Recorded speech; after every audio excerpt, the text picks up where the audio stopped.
O homem que cuidou da esposa tetraplégica por 5 anos, mas um dia esqueceu algo em casa e viu. Olá a todos. Aproveitem esses momentos de relaxamento enquanto assistem. Recife, no 5º verão sufocante desde o acidente. Também era o 5º ano em que Hugo havia cortado todas as relações sociais, abandonado o trabalho como engenheiro de design de interiores para se tornar um marido dedicado, um cuidador em tempo integral para sua esposa Carla, que estava tetraplégica. Todas as manhãs, ele acordava às 5 horas. Preparava o leite, limpava o corpo dela, trocava a fralda, massageava os músculos. Às 7 horas, ele empurrava a cadeira de rodas de Carla até a varanda para que ela tomasse sol, e então saía correndo para trabalhar como entregador por aplicativo até o meio-dia. À tarde, ele cozinhava a sopa, trocava os lençóis, limpava a casa. À noite, esquentava a água para Carla mergulhar os pés mesmo que ela não sentisse mais nada nas pernas. Hugo era um homem quieto, de poucas palavras, que vivia de maneira simples. Talvez por isso, quando a tragédia aconteceu, ele não reclamou uma só vez. A vizinha do andar de baixo, Dona Rosária, viúva de 68 anos, costumava dizer: "Dizem que homem brasileiro é bom de fingimento, mas você não, Hugo. Você é verdadeiro demais e verdadeiro até dar dó." Ele apenas sorria de leve. Um sorriso fino como o zíper de uma mochila gasta. Carla havia sido uma professora de dança famosa em Recife. Tinha uma beleza mestiça, olhos puxados, maçãs do rosto altas, a pele bronzeada e sensual. Quando ainda podia andar, bastava um sacudir de cabelo para atrair os homens. Agora, ela permanecia deitada, imóvel, com os olhos ainda grandes e profundos mas sempre fixos no vazio. À noite, Hugo deitava ao lado e ouvia soluços baixos. Achava que era dor. "Está doendo de novo?" "Vou aplicar mais morfina", ele sussurrava, colocando a mão na testa dela. Carla balançava a cabeça fracamente, os lábios tremendo. "Não precisa. É só saudade do passado." Hugo nunca soube, e não era choro de dor. Eram risadas contidas. Ela estava tentando conter o prazer, porque o plano dela estava funcionando. Numa manhã de julho, o sol queimava como fogo. Hugo se levantou do sofá onde se acostumara a dormir há anos e sentiu tontura. Pretendia fazer um exame de sangue, pois andava tendo vertigens. Antes de sair, disse: "Vou ali e volto já. Qualquer coisa, me liga." Carla assentiu com a cabeça. Hugo saiu de casa às 9h03. A apenas 2 portas de distância, morava o Sr. Álvaro, 72 anos, ex-diretor do Asilo Santa Clara, que havia sido fechado por vários problemas financeiros. Álvaro vivia sozinho, tinha cabelos totalmente brancos, usava sempre camisa branca e calça caque, e carregava um sorriso malicioso no rosto. Todo o bairro o chamava de Raposa Velha. Ele costumava levar maçãs, morangos e queijos para a casa de Carla ou para animar. Hugo ficava agradecido. "Muito obrigado mesmo, seu Álvaro. Sei que o senhor tem sua vida, ainda assim se preocupa com a Carla." Álvaro dava tapinhas no ombro de Hugo, olhando-o nos olhos como se quisesse hipnotizá-lo. "Também perdi minha esposa num acidente de carro. Sei o que é essa dor, meu filho. Pode contar comigo, sempre." Ao chegar na farmácia, Hugo abriu a carteira para pegar o cartão do plano de saúde, mas travou o celular, havia ficado no criado mudo. Olhou o relógio. Eram 9h17. Droga! A Carla pode precisar me ligar. Ele deu meia volta, pegou a moto e correu de volta para casa. O pequeno apartamento no 4º andar estava silencioso. Silencioso demais. Não havia a música suave que Carla sempre colocava. Nem o som do vento passando pelas frestas da janela como de costume. Hugo empurrou a porta do quarto. Ficou paralisado. Carla havia se levantado da cadeira de rodas. Vestia uma camisola de seda branca, segurava uma taça de vinho tinto e se movia suavemente como se estivesse dançando. Seus olhos encaravam o celular apoiado num tripé, gravando uma live. Na cama, Álvaro, sem camisa, fumava um cigarro, com expressão de prazer. Uma de suas mãos repousava sobre o peito nu de Carla. Hugo balbuciou. Carla. Você. Carla virou-se, sorrindo com naturalidade. Sem o menor sinal de surpresa. Oh! Você voltou cedo. Álvaro soprou a fumaça e disse lentamente. Já é um milagre você ainda estar vivo a essa hora. Hugo não conseguia acreditar no que via. Recuou, tremendo. Você me enganou. Carla se aproximou, ainda segurando a taça, os olhos brilhando. Você acha mesmo que alguém como eu ia ficar deitada, imóvel, por 5 anos? Pelo amor de Deus! Você é patético de tão ingênuo. Na tela do celular, os comentários e doações se multiplicavam. Carlos, de R$ 200, você é minha inspiração.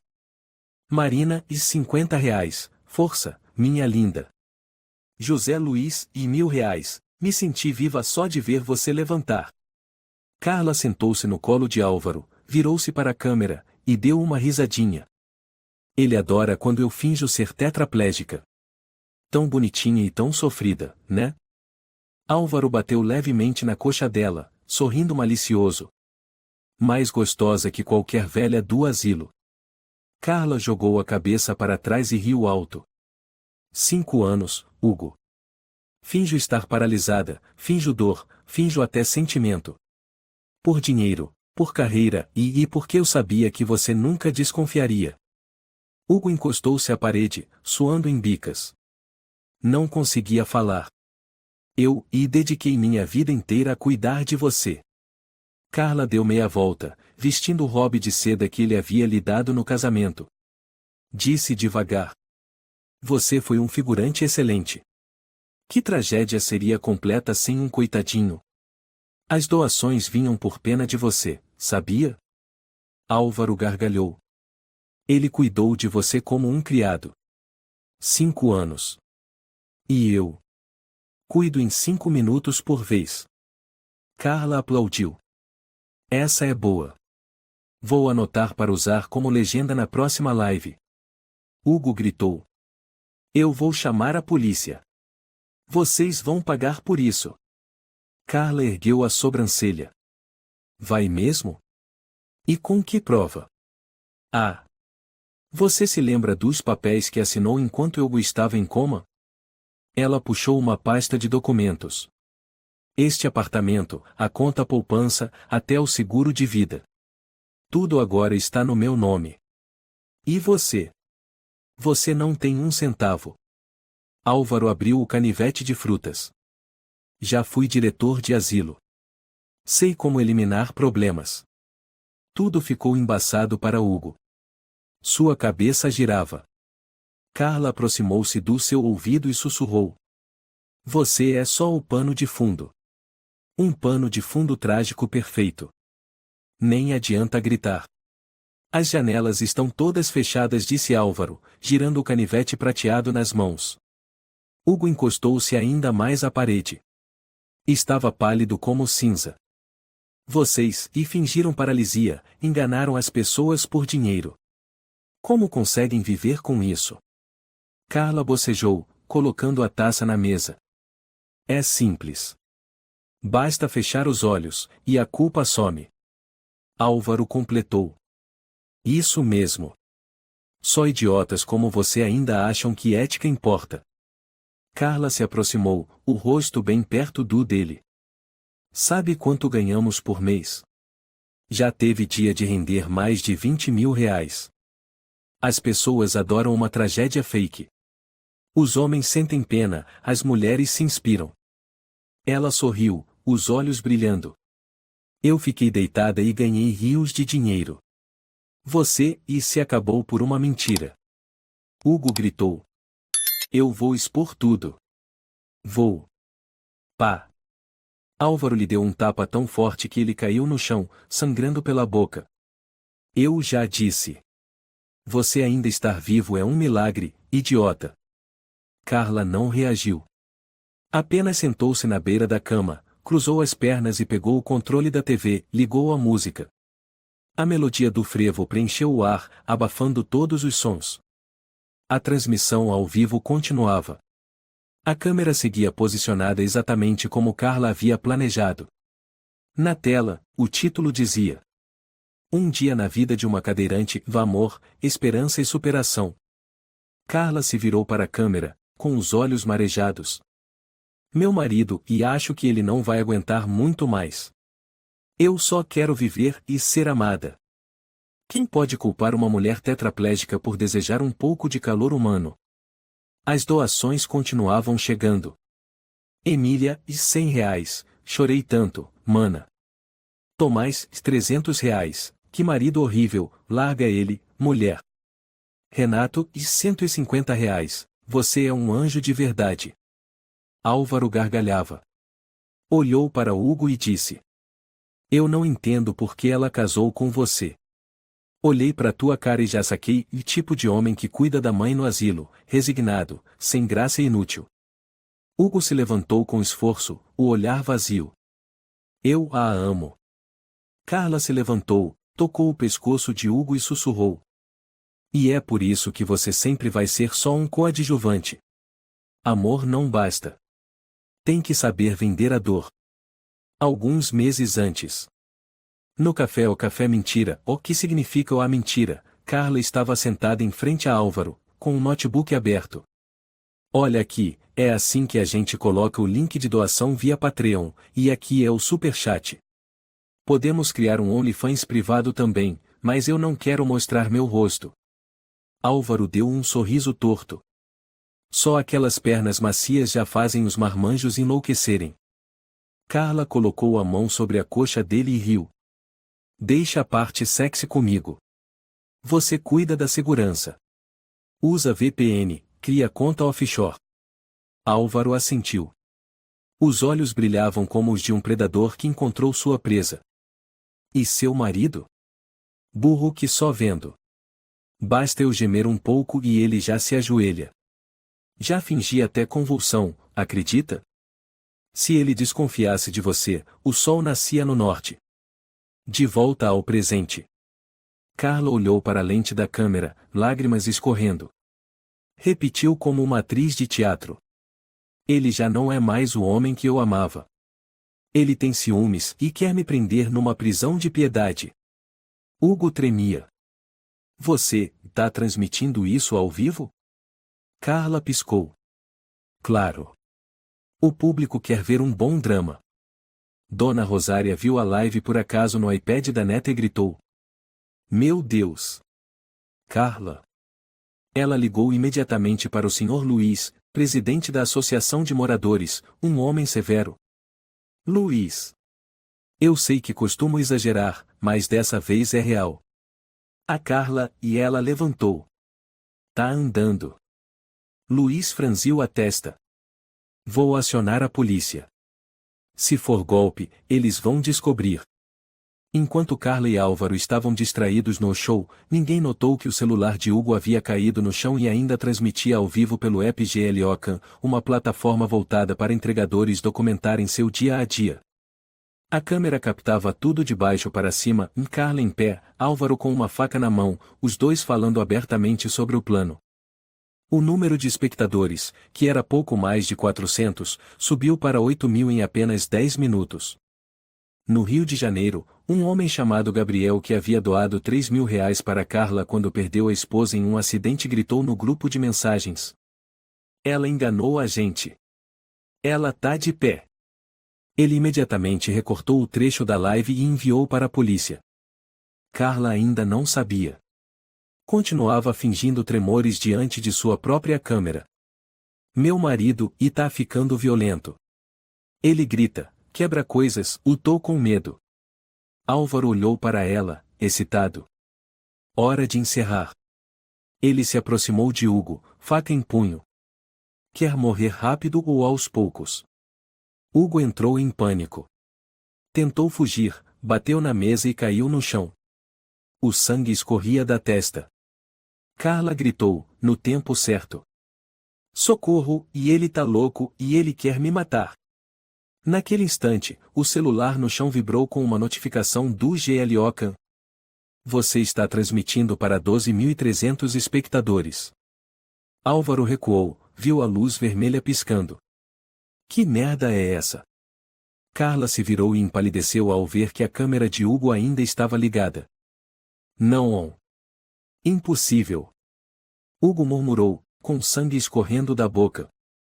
Não se preocupe, e agora, e o mundo todo sabe. Em menos de 30 minutos, o vídeo viralizou. A hashtag Carla é uma fraude subiu para os trending topics do Twitter no Brasil. Um perfil do TikTok chamado @Justicia para Hugo publicou um vídeo analisando cada frase de Carla, milhões de visualizações. Uma ex-fisioterapeuta, doutora Sônia Teixeira, comentou abaixo. Eu tratei da Carla. Ela tinha força suficiente para descer sozinha da cobertura até o térreo. Já suspeitava fazia tempo. No Reddit Brasil, um usuário anônimo chamado Lobo Nordeste, ou na verdade, um ex-funcionário do Asilo Santa Clara, e escreveu. O Álvaro já foi acusado de abusar de idosas no asilo. Escapou graças à proteção política. Mas agora acabou. Hugo estava internado inconsciente no Hospital das Clínicas. Os médicos tentavam costurar o corte profundo na testa enquanto policiais montavam guarda do lado de fora. Uma enfermeira murmurou. Ele só sobreviveu por causa da live. Quem diria? Quarto de Hugo. Álvaro rugiu ao ver o celular filmando. Carla. Esse celular é do idiota, não é? Carla correu, mas era tarde. A tela brilhava com a frase. Transmitindo ao vivo para 14.729 pessoas. Álvaro esmagou o telefone com o pé. A tela estourou. Mas a transmissão não parou, pois a outra câmera, aquela que Carla usava para fingir ser uma pobre vítima, ainda estava gravando de um ângulo oposto. Um enquadramento perfeito. Iluminação ideal. Áudio limpo. Exposição total. Droga. Desliga tudo. Álvaro gritou, suando em bicas. Carla, apavorada. Eu não sabia que aquele celular estava filmando. Eu juro. Só tinha ativado o meu. Álvaro esbravejou. Você acha que live é brincadeira? Você botou o plano inteiro ao vivo, sua idiota? Na rua, sirenes de viaturas ecoavam à distância. Luzes azuis e vermelhas surgiam na curva do quarteirão. No Centro de Monitoramento de Recife, a tenente Fernanda Santos, especialista em cibercrimes, recebia mais de 2.000 denúncias online em menos de uma hora. Fernanda bateu a mão na mesa. Rastrear o vídeo original. IP localizado em número 41B, Avenida Boa Viagem. Acionar equipe de resposta imediata. 1 hora antes, no Hospital das Clínicas. Hugo havia acabado de ser levado para o pronto-socorro, cabeça enfaixada, pulsação fraca, mas ainda segurava firme o celular. A enfermeira Carmen, que assistia aos vídeos nas redes, reconheceu o rosto dele. Meu Deus, e é ele. Ela saiu correndo pelo corredor. Alguém já chamou a polícia? Ele é a vítima daquele vídeo. De volta ao quarto, a tensão era palpável, como uma corda prestes a se romper. Carla, furiosa, atirou uma cadeira contra a parede. Isso não pode estar acontecendo. A gente planejou tudo nos mínimos detalhes. Álvaro, irado. O problema é essa sua boca. Você começou a live sem checar os ângulos? Agora o país inteiro sabe. Pela primeira vez em 5 anos, Carla perdeu completamente o controle e gritou. Eu não passei 5 anos fingindo estar paralítica para ser desmascarada por um celular maldito. Do lado de fora, batidas fortes na porta. Polícia Nacional. Abram a porta. Carla congelou. Álvaro sacou o celular, tentando desesperadamente transferir mais de R$150 mil da carteira virtual para uma conta no Panamá. Mas, a conexão travou. Não. Essa merda de internet. Enquanto isso, um trecho do vídeo estava sendo compartilhado em massa no Instagram e Twitter. Carla se levantando da cadeira de rodas, caminhando suavemente, sorrindo sedutoramente, e sentando no colo de Álvaro. Nos comentários, revolta generalizada.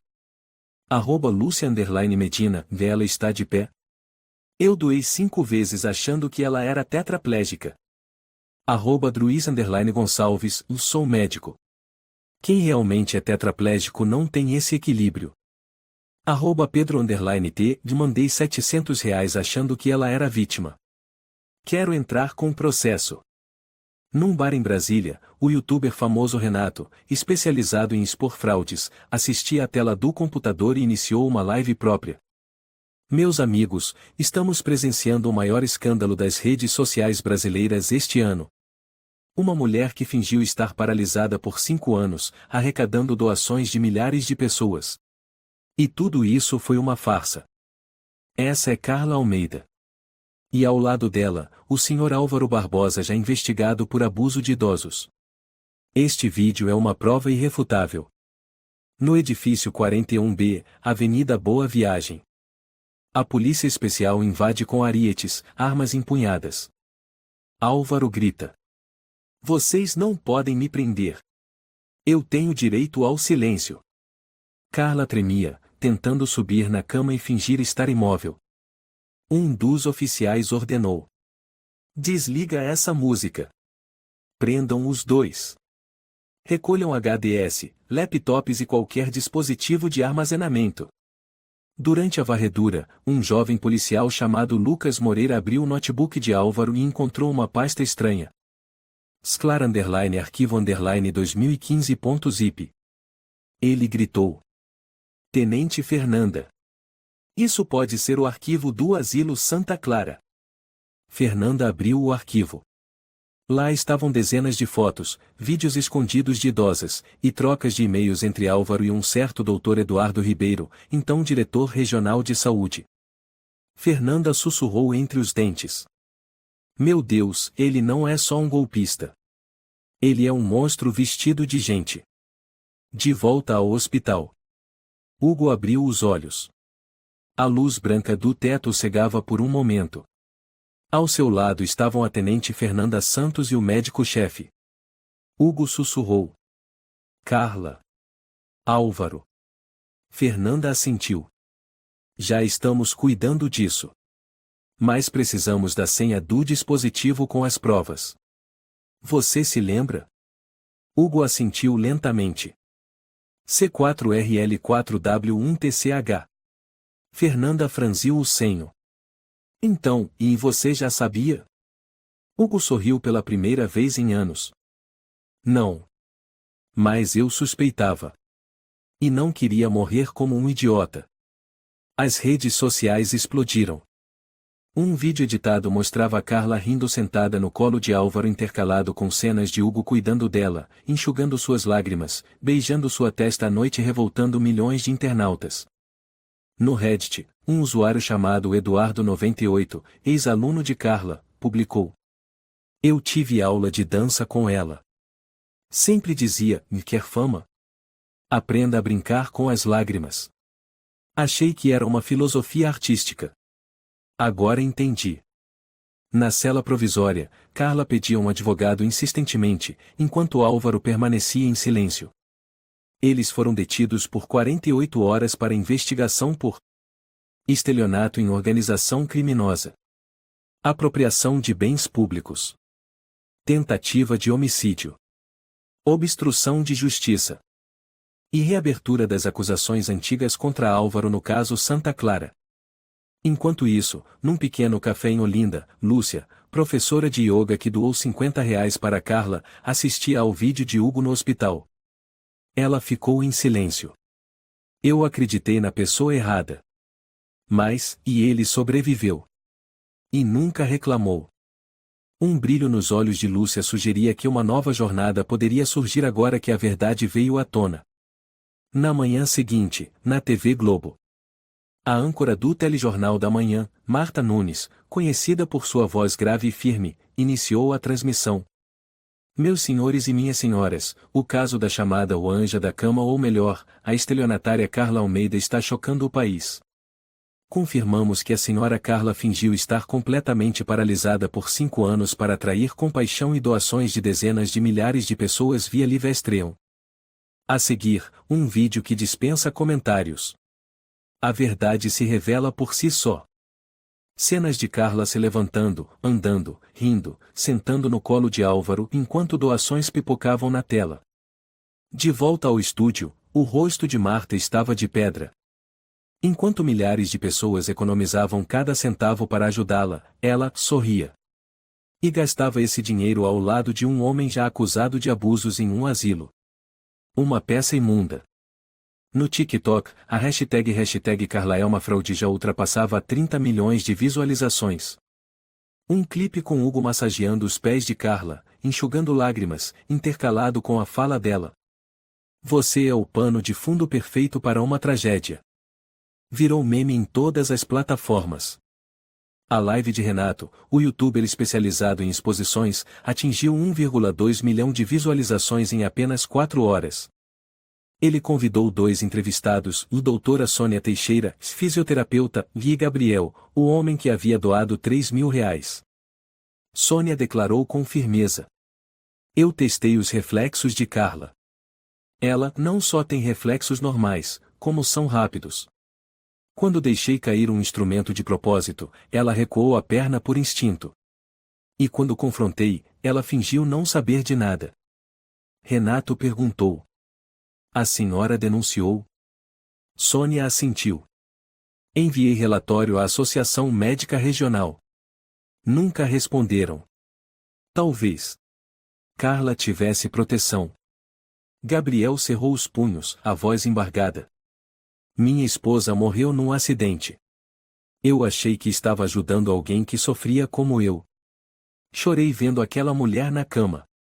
Mas eu só estava financiando um teatro podre. Na delegacia da Polícia Militar, Carla e Álvaro foram interrogados separadamente. O comissário Valente entrou na sala 3, onde Carla estava sentada, os cabelos desgrenhados. Senhora Almeida, sabia que a live de ontem foi baixada e arquivada em mais de 200 plataformas internacionais? Carla apertou os lábios. E fui enganada. Eu não sabia que aquela câmera estava gravando. Valente colocou uma folha de papel diante dela. Você recebeu mais de R$460 mil desde 2021 até agora. Entre os depósitos, há valores altos vindos de idosos, menores de idade, até mesmo de pessoas doentes. Você sabia que o crime de apropriação de bens públicos no Brasil pode resultar em até 22 anos de prisão? Carla soltou uma risada sarcástica. Eu vou contratar o melhor advogado. A massa se enfurece fácil, mas também esquece fácil. Na sala ao lado, Álvaro. A oficial Fernanda perguntou. Seu nome aparece nos registros do Asilo Santa Clara. Mais de 18 denúncias de abuso em 2015. Por que o senhor nunca foi indiciado? Álvaro cruzou as pernas em cima da mesa, deu um sorriso torto. Você acha mesmo que o mundo é justo? Eu sou amigo íntimo de Eduardo Ribeiro, o diretor regional de saúde. Eu sei exatamente quem precisa de quanto para fazer um dossiê desaparecer. Fernanda respondeu friamente. E desta vez, quanto pretende pagar para apagar a live? Álvaro riu. Uma transmissão ao vivo é só dado.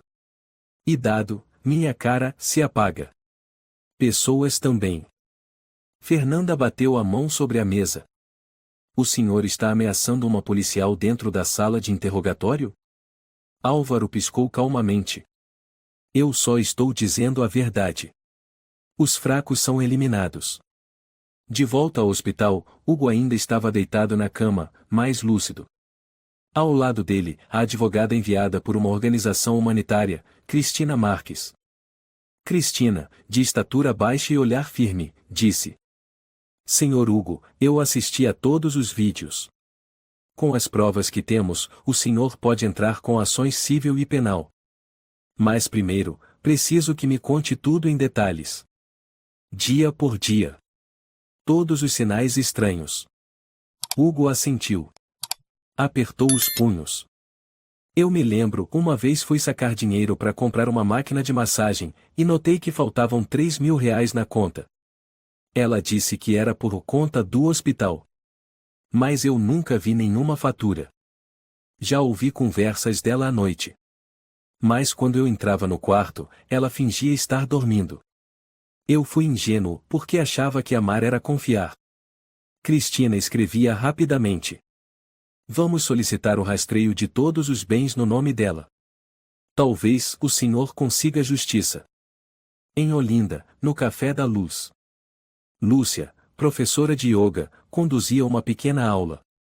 Uma aluna chamada Natália se aproximou com o celular. Professora Lúcia, você já viu esse vídeo? Lúcia pegou o aparelho.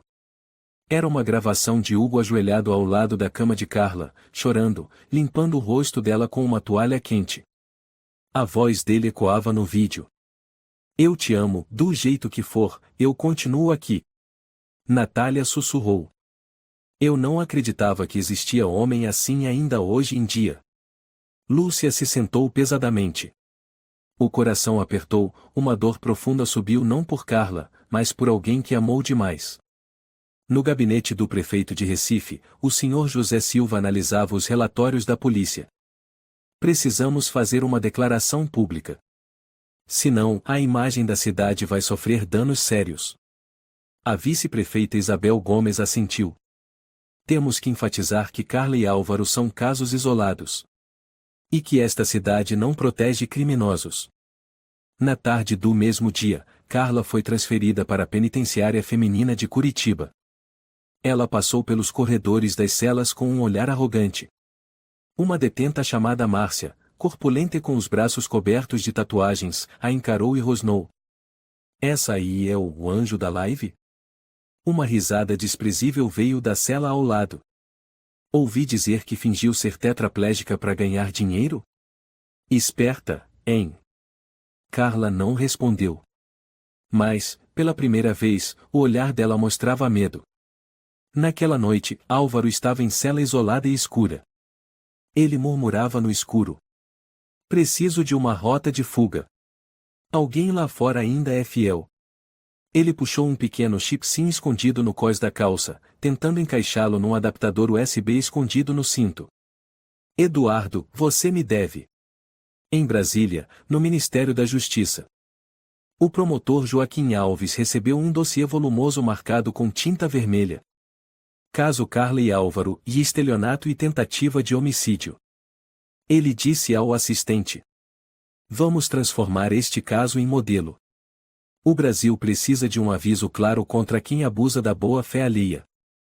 No Centro de Dados Judiciais da Secção Penal de Nordeste. A tenente Fernanda Santos conectou o HD retirado do notebook de Álvaro. Ela estava numa sala fechada com 5 analistas de T2 promotores supervisionando. Na tela, apareceu a seguinte pasta. Private Archive Santa Clara 2013 e 2016. Fernanda murmurou. É aqui, o inferno começou aqui. Ela abriu a subpasta Relatórios Internos. Dezenas de arquivos apareceram com títulos como Paciente 038 e fratura sem causa aparente. Paciente 112 e reclamação sobre contato físico. Funcionário, gravação não autorizada. O investigador Marco Almeida exclamou. Meu Deus! Ele anotou até as vezes que recebeu presentes dos familiares das vítimas. Fernanda abriu o primeiro vídeo. Na tela, uma senhora de cabelos brancos, mãos trêmulas, sendo empurrada para dentro de um quarto escuro. Uma voz masculina, inconfundível, dizia. Velha, você sabe que silêncio vale ouro, né? O promotor Joaquim Alves bateu o pé. Parem. Salvem tudo. Temos provas suficientes para reabrir o caso Santa Clara. Marco perguntou. Podemos prender Eduardo Ribeiro? Fernanda assentiu, com olhar afiado como lâmina. Se ele ajudou Álvaro a esconder esses crimes, ele vai pagar por isso. Corte para Curitiba, penitenciária feminina. Carla foi chamada novamente para interrogatório. Desta vez, quem a recebeu foi Alexandre Carvalho, investigador especial em crimes cibernéticos. Alexandre abriu o notebook e mostrou a Carla um vídeo recém-recuperado, Álvaro empurrando uma senhora para um quarto sem câmeras em 2015, e saindo 20 minutos depois, ajeitando o cabelo. Carla franziu a testa. Eu não tenho nada a ver com isso. Alexandre a encarou. Você sabia quem ele era, sabia que ele já havia sido denunciado, e ainda assim trabalhou com ele. Isso se chama coautoria criminosa. Carla apertou os lábios, ainda com um ar de desafio. Eu só fazia lives. Eu não bati em ninguém. Alexandre sorriu de leve. Então deixa eu te mostrar isso. Ele deu play. A voz de Carla apareceu num vídeo escondido do celular de Hugo.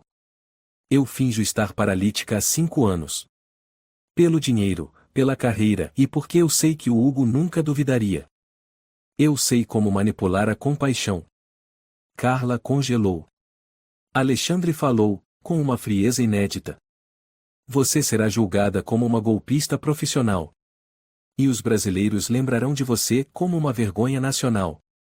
Brasília, Gabinete de Imprensa do Ministério da Saúde. A repórter investigativa Isabela Moura acabará de receber um dossiê de 63 páginas enviado por um ex-enfermeiro anônimo do Santa Clara.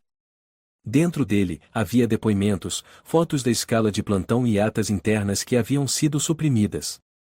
Isabela murmurou ao folhear cada página. Eles sabiam há muito tempo. Ela ligou para seu editor no Folha de São Paulo. André, tenho uma bomba aqui. Álvaro não só abusava dos pacientes, como também forjava atestados de óbito. Tem o depoimento de um enfermeiro, da paciente Maria Luísa morreu de choque cardíaco, mas no laudo constava causa natural. Eles ainda deram R$ 300 para a família ficar quieta. André respondeu imediatamente. Capa. Não vamos esperar mais. No hospital, Hugo continuava trabalhando com a advogada Cristina Marques. Cristina lhe entregou um maço de documentos. O tribunal aceitou o pedido de bloqueio de bens em nome de Carla. Caderneta de poupança com R$ 140 mil, 2 contas PayPal e uma conta offshore nas Ilhas Cayman foram congeladas. Hugo suspirou levemente. Eu não quero o dinheiro. Só quero que ninguém mais viva o que eu vivi. Cristina olhou, os olhos úmidos. Mas você precisa do dinheiro para continuar vivendo. E para processar quem permitiu esses crimes. Em Olinda, Lúcia abriu o laptop. Ela digitou.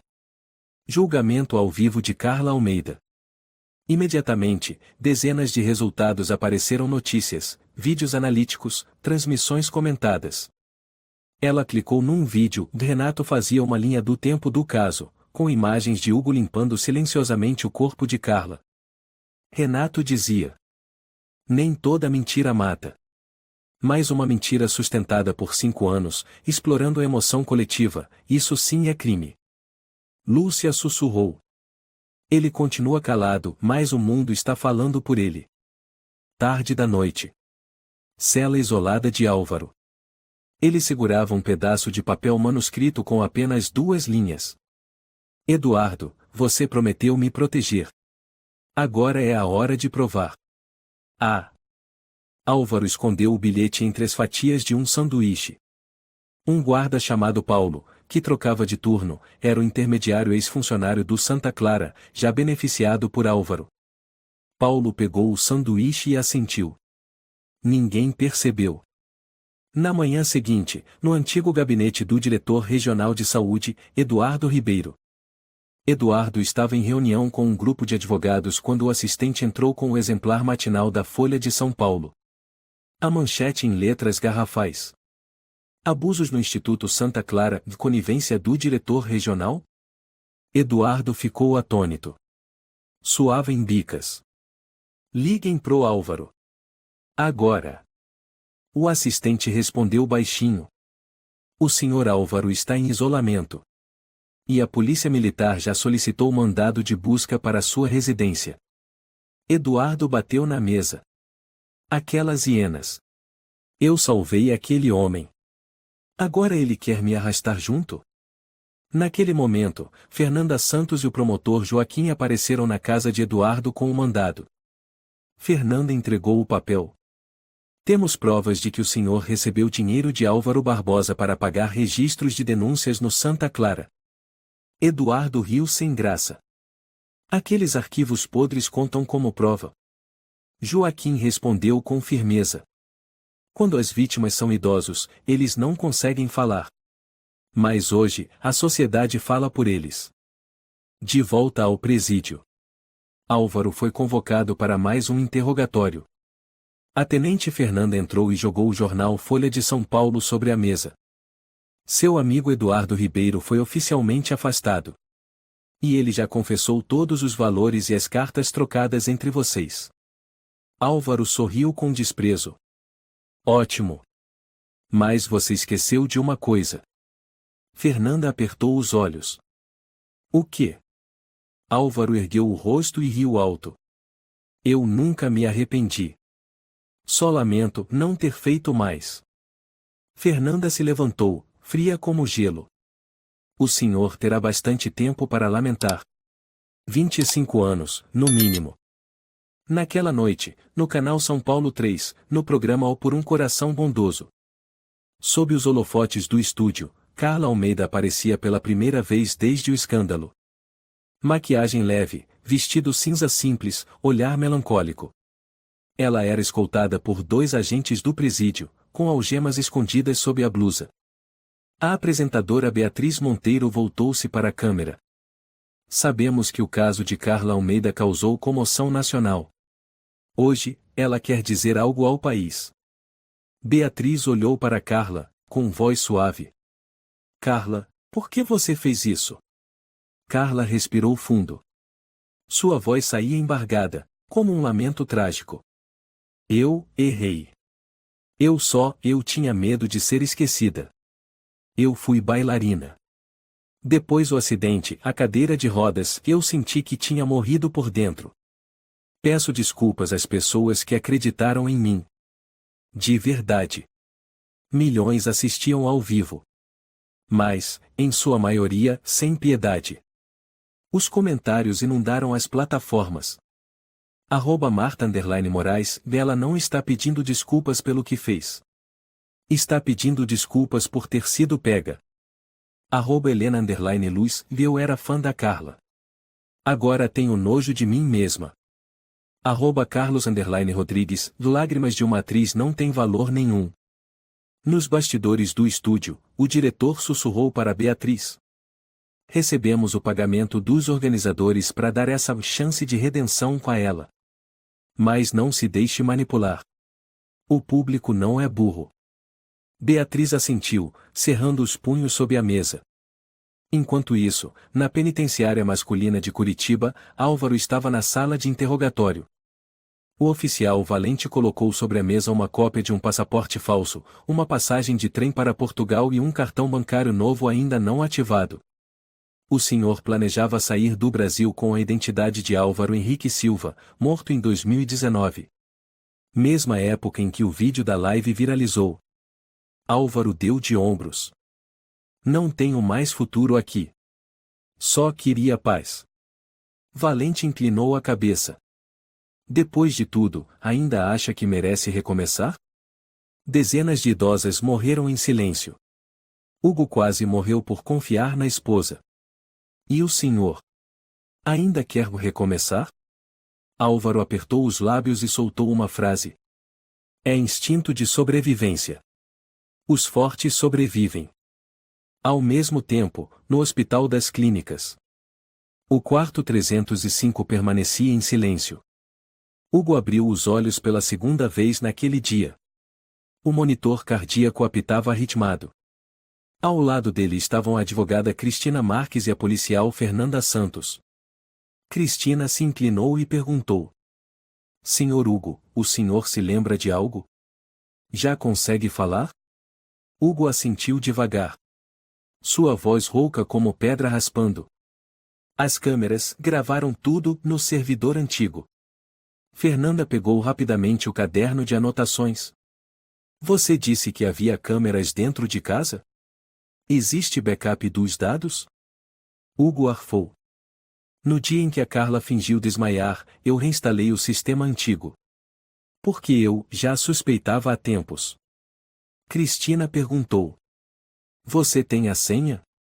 Hugo assentiu. Falsa Angelina 21 e é o nome da rede. A senha é. No mais mentiras 2025 ponto. Fernanda se levantou de súbito. Obrigada. Você acaba de nos dar a prova vital para derrubar esses dois canalhas.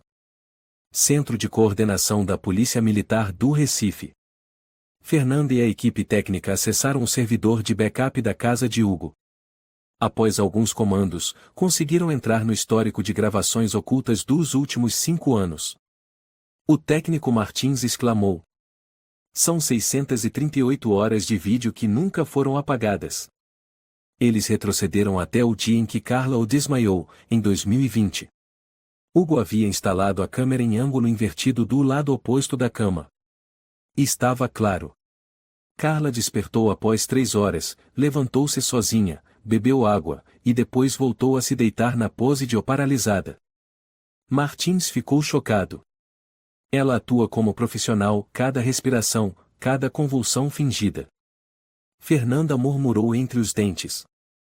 Temos 5 anos de provas. É mais do que suficiente para selar esse caso. Naquela noite, em um apartamento em Campinas. Eduardo Ribeiro, o diretor regional de saúde suspenso, organizava seus documentos pessoais. Seu assistente, Cláudio, tremia. Eles têm um mandado para revistar sua casa. A polícia militar pode chegar a qualquer momento. Eduardo praguejou. Tudo culpa do Álvaro. Se ele tivesse ficado calado, eu ainda seria diretor. Cláudio mordeu o lábio. O Álvaro, ele disse que o senhor recebeu dinheiro. Eduardo arremessou o celular contra a parede. Se eu cair, levo ele junto. Ainda tem o vídeo da reunião secreta de 2015. O HD está no cofre. 22h47 A Polícia Militar do Recife recebe a ordem de operação. A Tenente Fernanda convoca a equipe tática especial.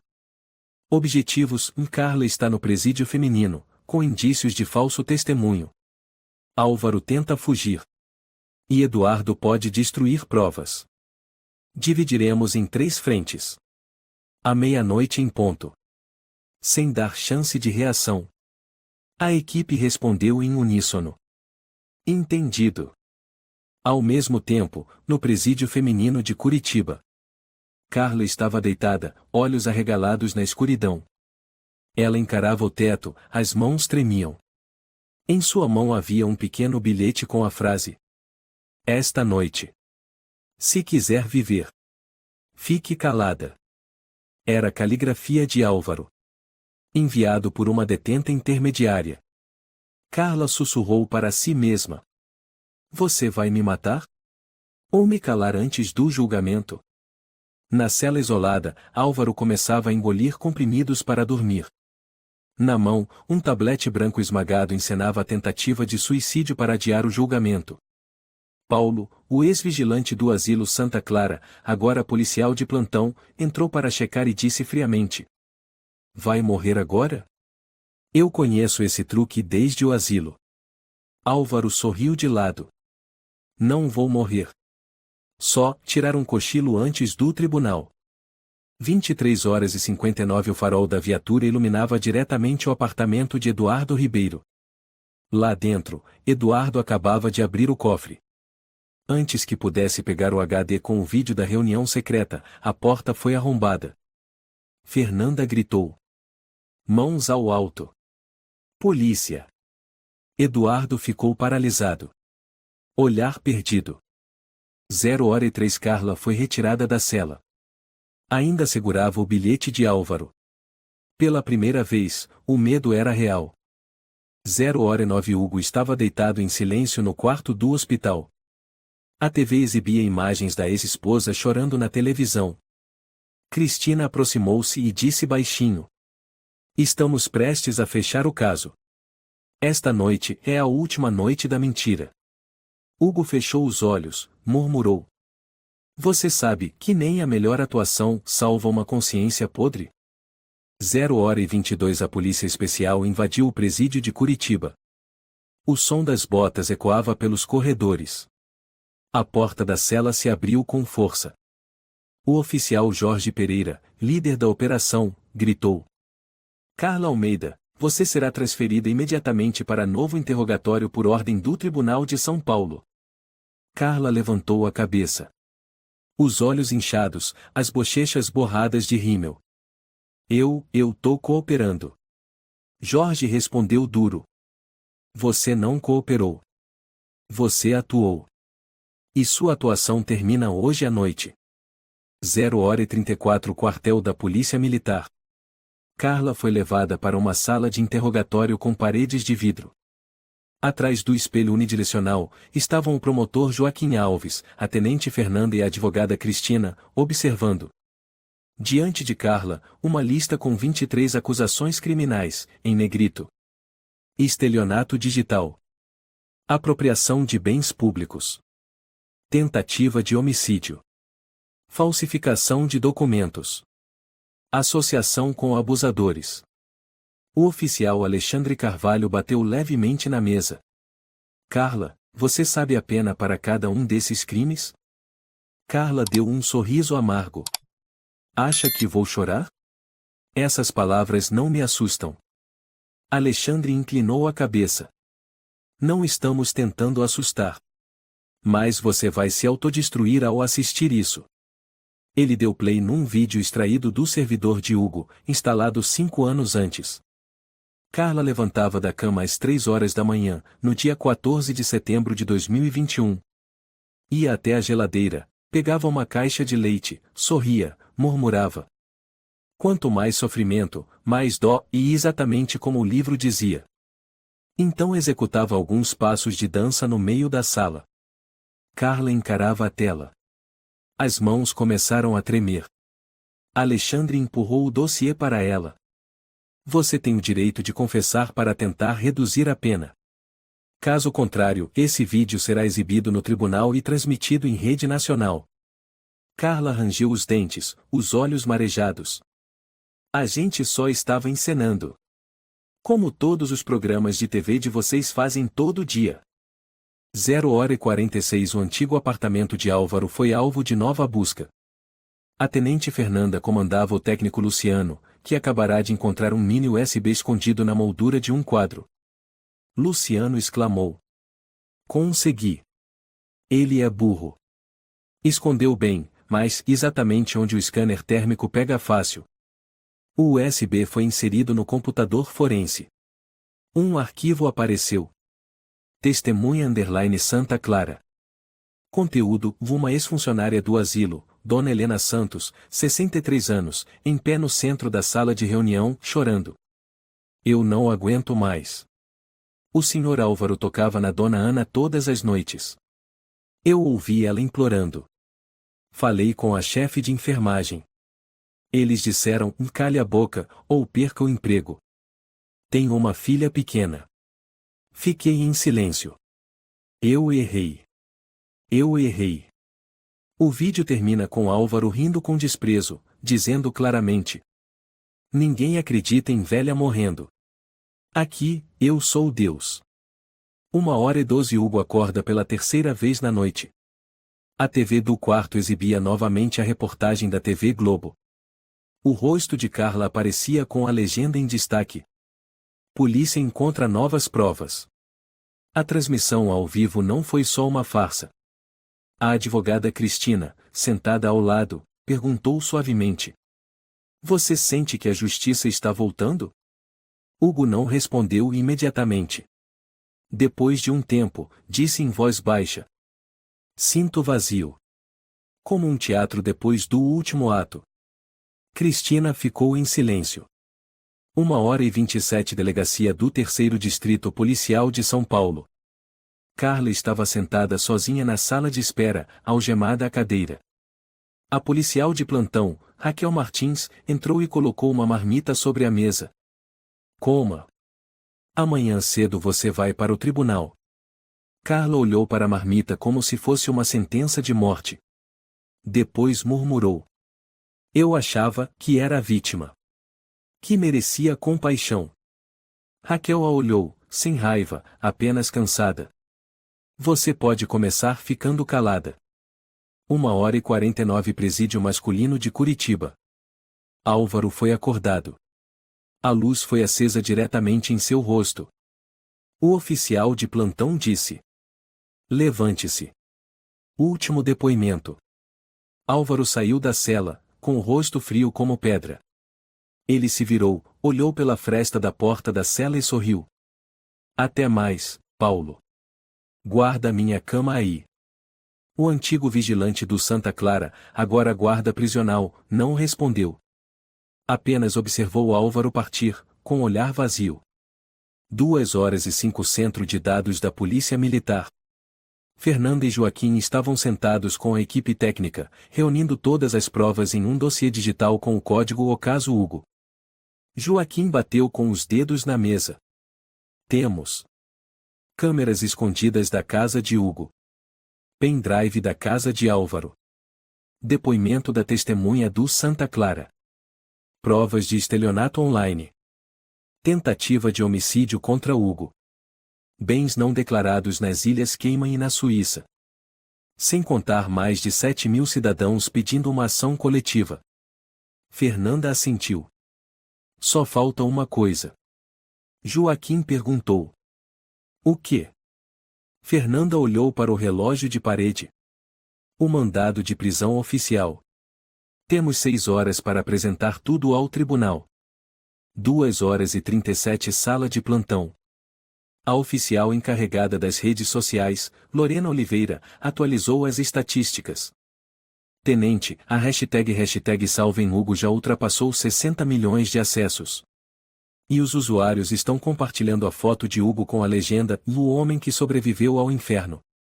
Fernanda se levantou. Que amanhã de manhã, o país veja a verdade. Não pelas lágrimas falsas, mas pela justiça real. 3h10 Carla sentada na sala de interrogatório. Outro investigador, chamado Felipe Gomes, leu a última declaração. Deseja dizer algo antes de encerrarmos o dossiê? Carla soltou um longo suspiro, olhando para a câmera que gravava. Não me arrependo de ter ganhado dinheiro. Só não esperava ser presa por ser boa demais. Felipe balançou a cabeça levemente. Você não é boa. Só teve sorte até cruzar com alguém como Hugo. 3h29 no quarto do hospital, Hugo olhava pela janela. A neblina da manhã começava a surgir. Cristina estava ao lado dele, segurando uma cópia impressa da acusação formal.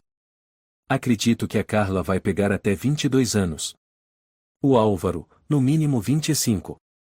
E o Eduardo também não vai escapar. Hugo sussurrou. Mas ninguém vai me devolver os 5 anos que perdi. Cristina assentiu, bem de leve. É verdade. Mas você ainda pode recuperar o resto da sua vida. 3h45 na sala de dados da Polícia Militar, a impressora exibe a última linha. Mandado de acusação formal em vigor a partir das 6 horas do dia seguinte. Fernanda assinou. Seus olhos não se afastaram da tela que mostrava o rosto de Carla no momento da prisão. Ainda não era amanhecer. Mas a escuridão havia chegado ao seu limite. 6 horas São Paulo, o céu começava a clarear. Sirene da polícia soava intensa, como um grito de guerra. O portão da penitenciária feminina de Curitiba se abriu com força.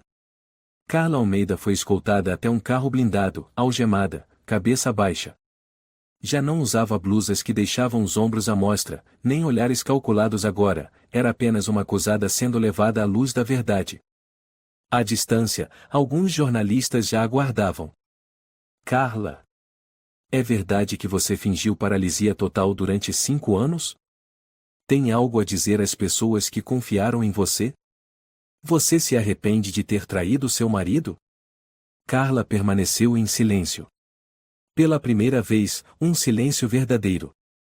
Ao mesmo tempo, na penitenciária masculina de Curitiba.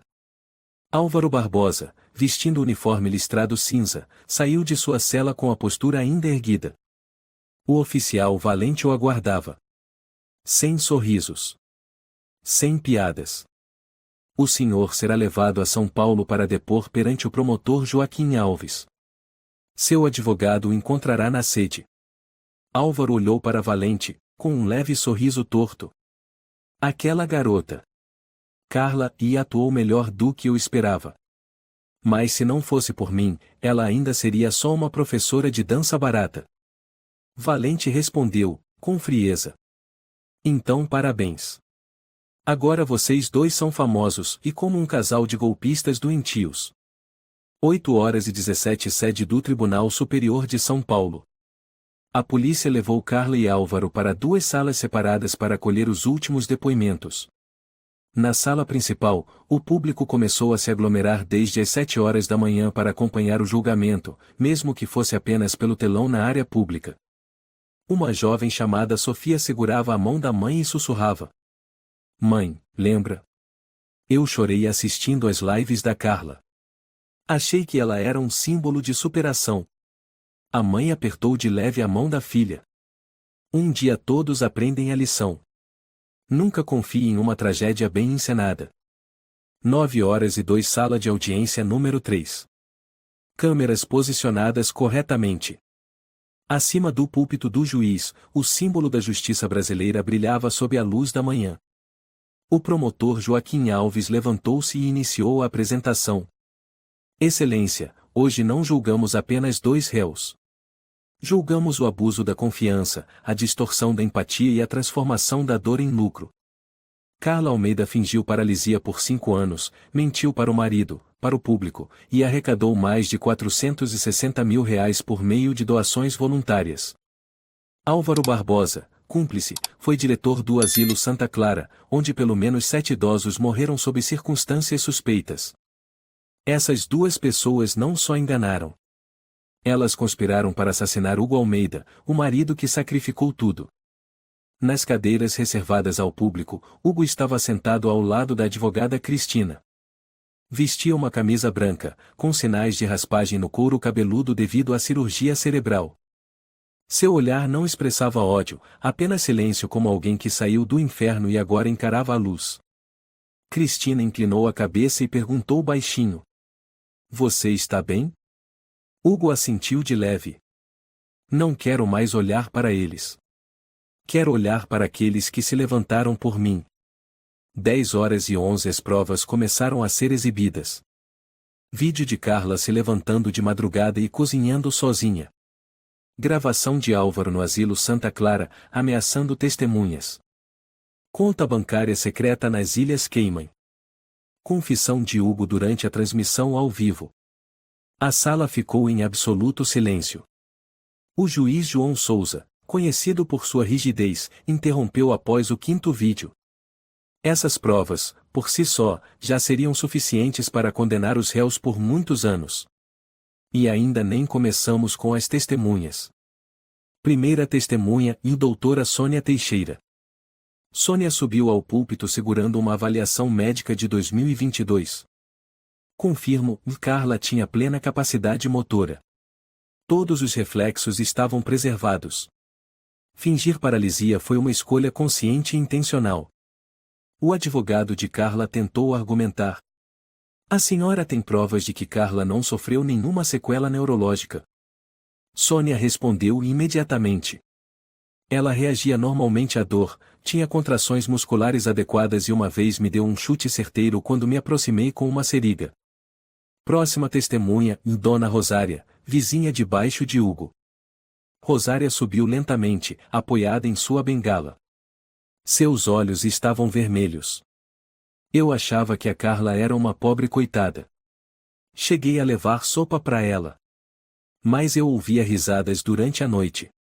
E agora sei, não eram risadas de dor.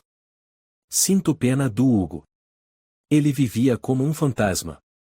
Nunca reclamava. Nunca culpava ninguém. Pelo menos agora, ele merece ver a luz. 10h56 Hugo foi convidado a falar. Toda a sala se virou para ele. Hugo se levantou. Sua voz era firme e serena. Não estou aqui para ouvir a punição deles. Estou aqui porque preciso dizer algo que escondi por muito tempo e eu já desconfiava. Mas me enganei por amor. Carla não só me traiu. Ela me transformou num acessório de um roteiro de piedade. E o mais assustador ela interpretou muito bem. Ele virou-se em direção a Carla. Pela primeira vez em muitos meses, seus olhares se cruzaram. Se você algum dia me amou, mesmo que só um pouco, assuma sua culpa. Se não, continue com seu papel até o último ato atrás das grades. Carla baixou a cabeça. Não respondeu. 11h20 Leitura da sentença preliminar. O juiz João falou devagar. Com base nos artigos 248, 250 e 139 do Código Penal Brasileiro, Carla Almeida é condenada a 22 anos de prisão pelos crimes de estelionato, apropriação indevida, tentativa de homicídio e obstrução da justiça. Álvaro Barbosa 25 anos de prisão por coautoria em tentativa de homicídio, abuso de idosos, falsificação de registros de óbito e evasão fiscal.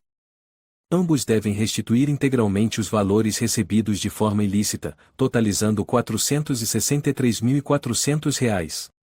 Os bens serão confiscados imediatamente. Uma salva de palmas ecoou no corredor onde o público assistia à transmissão ao vivo. A tenente investigadora Fernanda, encostada na parede, assentiu discretamente e sussurrou. Acabou, Hugo. O mal não vence para sempre. Ao mesmo tempo, em Olinda, Lúcia, professora de yoga, assistia ao julgamento pelo celular. Ela viu Hugo ali, calmo, sem vingança, sem gritos.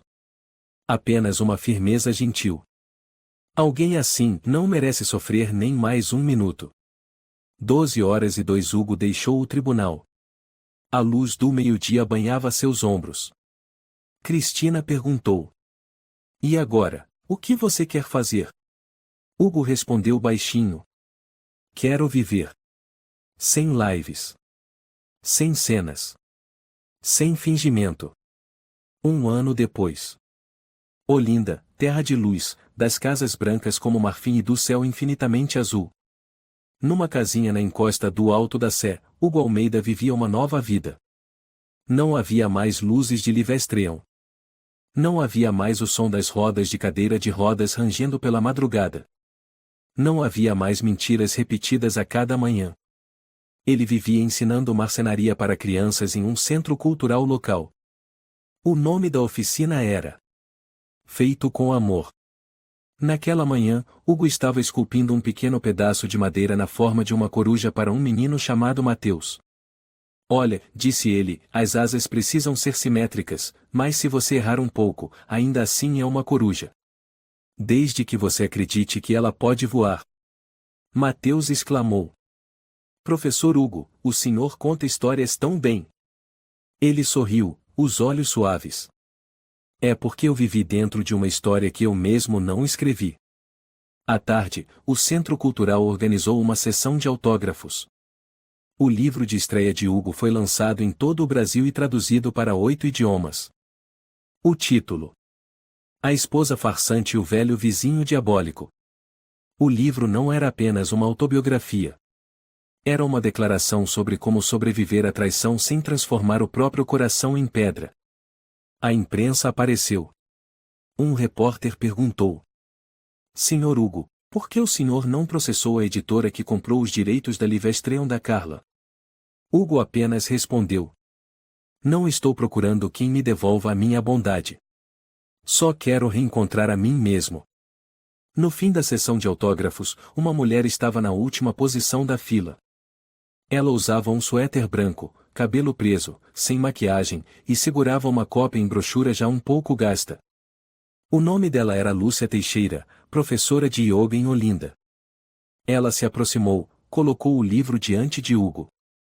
Fui uma das pessoas que doaram para Carla. R$ 50. Não era muito. Mas na época, e eu acreditava que ela era um símbolo. Hugo levantou os olhos, encontrou o olhar dela. Sem desviar. Sem julgamento. O que te trouxe aqui hoje? Ele perguntou. Lúcia hesitou. Porque no vídeo final, você não estava com raiva. Só estava triste. E isso me tocou. Fui enganada. Mas ainda quero acreditar que alguém pode ser realmente bom. Hugo ficou em silêncio por um momento. Então pegou a caneta e escreveu na primeira página. Para Lúcia, que ousou acreditar de novo. Ela sorriu suavemente. Você tem um tempo livre hoje à noite? Tem uma casa de chá no alto da colina onde costumo ir. Sem internet. Sem câmeras. Ele ergueu a cabeça, a luz do sol refletindo nos olhos que já não estavam sombrios. Então desta vez, e não precisamos atuar? Lúcia assentiu. Naquela noite, eles se sentaram frente a frente diante de uma chaleira de chá de hortelã e um prato de bolinhos de arroz assados. Lúcia contou sobre seus pais, sobre os tempos em que vendia livros antes de se tornar professora de yoga. Eu também queria ser dançarina, como a Carla. Hugo tomou um gole de chá. E você se arrepende de não ter tido o sucesso dela? Lúcia sorriu e balançou a cabeça. Se o preço do sucesso é enganar todo mundo ao meu redor, então isso não é sucesso. Prefiro fracassar do que viver num teatro sem plateia. Silêncio por um momento. Então Lúcia perguntou. Você ainda acredita no amor verdadeiro? Uma brisa leve passou, trazendo o cheiro de capim-limão e o som de um violão vindo de algum lugar da cidade. Hugo segurou a mão dela e olhou para o céu estrelado. Acredito sim. Porque no fim, encontrei alguém que não precisa que eu atue. Lúcia apertou mais forte a mão dele. Ninguém disse mais nada. Uma semana depois. O jornal Folha de São Paulo publicou uma matéria de 4 páginas. Hugo Almeida, e o homem que saiu do inferno com o sorriso intacto. O repórter escreveu. No tempo em que tudo pode ser encenado, a bondade verdadeira talvez seja a coisa que mais confunde as pessoas. Hugo não é santo.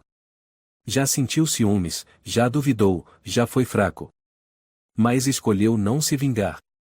Escolheu viver com mais dignidade do que nunca. Em uma penitenciária a 150 quilômetros de Brasília. Carla Almeida estava sozinha na biblioteca da prisão. Sobre a mesa, o jornal Folha de São Paulo, na seção sobre Hugo. Ela leu linha por linha, sem piscar. O homem que não odeia a esposa que o traiu. O marido que era apenas cenário agora é autor consagrado. Aquele que vive de verdade, no fim, é quem vive certo. Ela fechou o jornal. O vazio tomou conta do peito. Uma colega de cela chamada Márcia, sentada por perto, lançou um olhar. O ex-marido virou celebridade. Quer que eu peça um autógrafo para você? Carla não sorriu. Nem ironizou. Apenas disse, em voz baixa. Não precisa. Eu já tive o mundo inteiro. Mas atuei bem demais. Ao mesmo tempo, na prisão masculina. Álvaro Barbosa recebeu correspondência da Delegacia de Investigações. Dentro, um relatório com a abertura de um novo inquérito sobre o asilo Santa Clara. Na primeira página lia-se: 14 mortes suspeitas confirmadas por cruzamento de dados. O julgamento oficial acontecerá no próximo mês. Álvaro riu. Finalmente alguém se importa com aquelas velhas. Um detento chamado Rubens, ao lado, se aproximou e murmurou no ouvido dele. Eu também pensava assim. Até minha mãe morrer no Santa Clara. Álvaro estreitou os olhos. O que você disse? Rubens não respondeu. Apenas sorriu e se levantou, indo embora. Olinda, manhã de um dia de verão. Hugo acordou diante da janela inundada de sol. Sobre a mesa, um bilhete curto deixado à mão por Lúcia. Saí cedo hoje para dar aula de yoga. O café da manhã está na cesta, não coma sozinho. Hoje à noite tem apresentação de dança contemporânea na pracinha. Sem holofotes. Só vento e música ao vivo. Se você for, não diga nada. Só fique lá. Isso basta. Naquela noite, Hugo ficou no fundo da Praça do Carmo. O som do violão preencheu o ar. Lúcia entrou em cena, usando um vestido branco, dançando suavemente entre velas e notas musicais. Sem palco. Sem arquibancada. Sem câmera. Sem doações. Apenas uma pessoa real, dançando de verdade, diante de pessoas reais. Hugo a observava. E, pela primeira vez em muitos anos, ele sorriu sem esforço, sem dor, sem medo.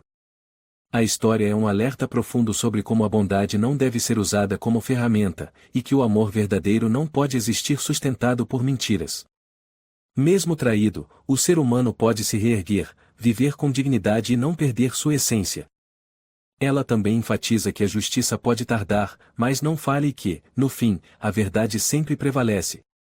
Nunca deixe de acreditar no bem, mas seja consciente. A confiança é um presente que não deve ser dado a quem sabe atuar.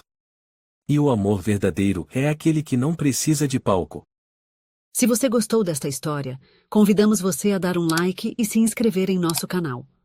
Seu apoio nos motiva a continuar trazendo histórias comoventes quase todos os dias. Estamos muito agradecidos pelo seu apoio. Até breve.